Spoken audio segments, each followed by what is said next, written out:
Hey everybody, it's Jeff from JandJonJazz. Well, I'm sorry that James isn't here this week. I'm up in Canada. James is in West Virginia, and it's a busy week. So what we want to do is give you another throwback to the Digging Deeper Jazz series. And it's been getting a lot of traction recently on YouTube and Facebook and stuff like that. People are rediscovering the series, which is great.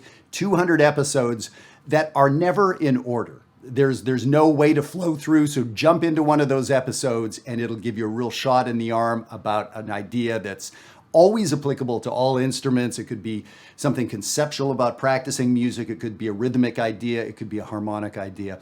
So what I want to talk about today is half note soloing. A really, really fantastic way to, in a way, slow ourselves down and really get grounded inside a song. This is one of the most powerful things I know for learning a new song, but also for finding something interesting in a song that I am so tired to death of, whether it's playing the blues or playing Blue Bossa for the 400th time or whatever it is. A fantastic song. The problem isn't Blue Bossa. The problem is, yes, you.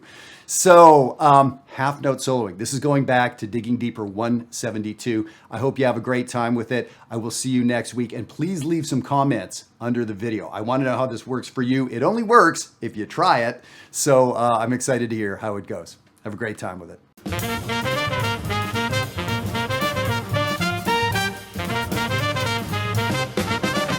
Hey everybody, welcome to Digging Deeper Jazz. I'm Jeff Antoniuk. Welcome to the video this week. We're going to talk about half note soloing. So follow me on this. This is a really powerful way to get your soloing, your melodic playing, your harmonic playing really connected.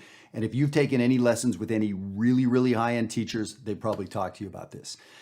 Before we get going, there's like 10,000 subscribers on this channel. Here's what I want. I want 20,000 subscribers next week.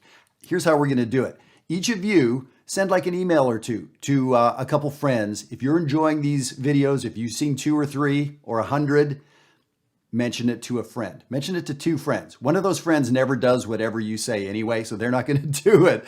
But the other one, she's pretty good. And so she'll probably do it. She'll sign up. She'll check out a video and maybe kind of get moving with their music like what you're doing here. So I appreciate you watching these videos and thank you for sharing this information with others. Okay, so here's the routine. This practice idea you should do on every song you ever play forever. We've been doing this at Jazzwire, and there are people at all ability levels, novice players who are, somewhat new to improvising, intermediates who have been playing for years, semi-pros who are out playing gigs. They are getting so much done with this. Noticeable improvement in a week. Take some fine tuning. But it's literally that. We're going to play half note solos. So I'm going to use the song, what is this thing called Love? Could be any tune. That's the one I'm thinking about for today. And the idea is to literally play half notes. Now, I will say for even some of the intermediate players, just playing half notes on beat 1 and 3 was hard to do. They were wanting to change things and syncopate it.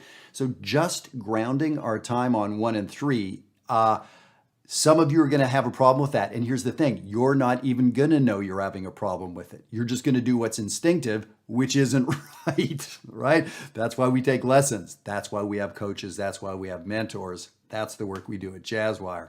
So whether it's with me, whether it's with Jazzwire, whether it's with another teacher, you got to get this stuff checked out. So half note solos. So let me show you the PDF I'd love to send you. And take a look. And what I did is I sort of composed a solo over the first 8 measures of this tune. Check it out.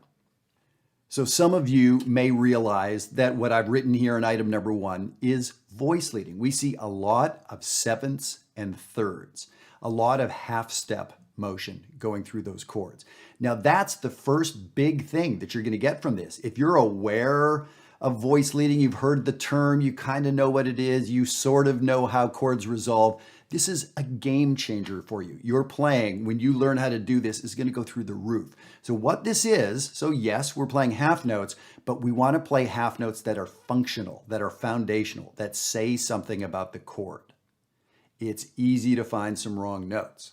So let me just play through number 1 for you, and you'll hear how the melody that I'm playing, that I'm improvising, is really fitting inside the chords, and it sounds good. To me, this is like a string line behind, behind a pop tune, or that B3 organ line behind Aretha Franklin singing a ballad.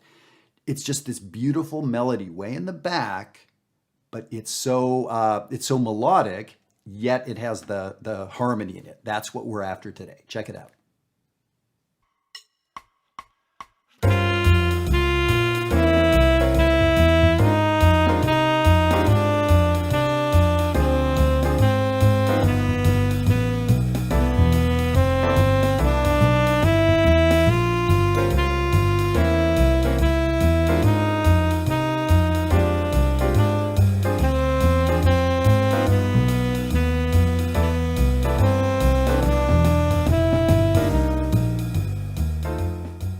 So we are talking about your ability to improvise something like that. Now, for some of us, like, it's going to take a lot of calculating to find out what are those notes? How do notes voice lead? What is voice leading? Oh my God, I've got some work to do. Yeah, okay, so we can do that work together. To start off by literally writing this stuff out. This is good arranging. That's a fantastic line for a second trombone player in a big band. That would be amazing. So start by writing this stuff out. But the goal is, can you look at a set of chord changes and improvise a half note solo? So at this point, it's not even very soloistic. We're just sort of finding this beautiful line. That right there, as I said, is a game changer for you. So the cool part is when we go on to item number 2. Now, before we do that, I want to remind you, we're in the middle of a series of 4 online workshops. Of course, the COVID virus is going on. So we have folks from all over the world, literally all over the world, Australia, Europe, North America, all over the place, tuning in. Only 15 people per workshop, and 2 workshops left on October 1st, which is next Thursday. We do it at 1:00 p.m. New York City time. So for the Europeans, they see it a little later in the day. For the folks on the West Coast of the United States, a little earlier. And you can also watch it by recording. Folks in Australia are just getting the recording of the workshop. But I want you to attend. There's, I think, 3 spots left for each of these. October 1st, we're working on building your vocabulary on the 1 chord, which is where most people have no vocabulary. And the next one is advanced rhythm changes. We're going to look at some hip ways to get sort of inside the changes with rhythm changes. So I'd love for you to sign up. They're $35 each. And we get to interact. It's not me on a video. I mean, we're on a call together. I'm hearing you play. You're hearing me play. We're answering questions. We're meeting each other. It's a blast. Okay, so let's look at item number 2 here. Now, here is where things start to get a little bit more interesting. Good melodies have tension and release.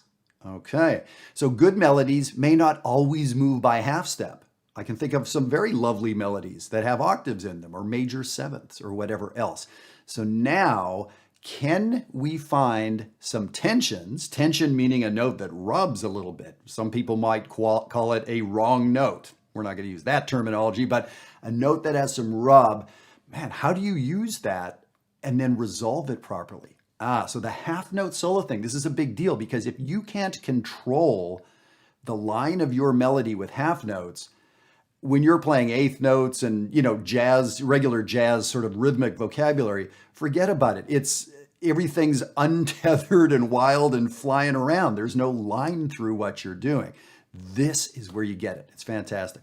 So check it out. Let me play item number 2. And what you're going to hear now, you're going to hear, some tensions and releases. Sometimes the tension is the first note. Sometimes it's the second note.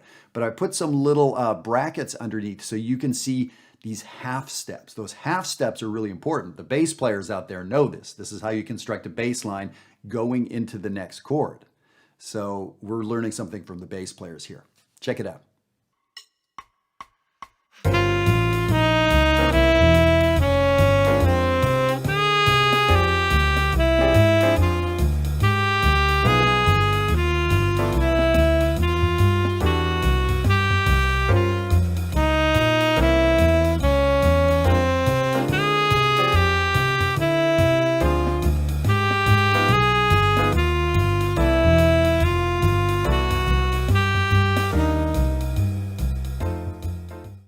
It sounds easy, doesn't it? Just like skydiving looks easy and brain surgery, when I watch brain surgery, it looks simple. Okay, so right, when something's done really, really well, yes, the idea is it sounds natural. It sounds easy. It sounds like there's nothing to it. That's how I want you to sound. So yeah, again, and you know that feeling, even with chord changes that you're finding the correct notes on, you don't play wrong notes too much, but there's no shape to it, or you feel like you're just sort of meandering through the scale a little bit, or even if you have some good jazz vocabulary, it's not connecting. So, right, how do we get away from meandering? How do we get things connecting? How do we create shape to our lines? How do we create interest? This is it. This is really it. It's really, really a wonderful thing to do. It's that simple, but of course, that complicated. Just half notes, make them rhythmically strong. Bang, bang, bang. Okay, cool. And now just play half notes, and your ear or the audience is going to tell you that worked, that didn't really work. So you're going to find it's really challenging. For one thing, to find the voice leading lines. Then the next thing is, how do I actually make this a little more melodic, a little like a melody, a little bit like a solo? So let me do this. I'm just going to play a half note solo on the way out and see if I can find some interesting lines, some tension, some release, maybe some interesting shapes, and we'll take it from there. So remember, please send an email to a couple people who you know would get some value from this, who you think might enjoy it. I want to see 20,000 subscribers next week. You're on.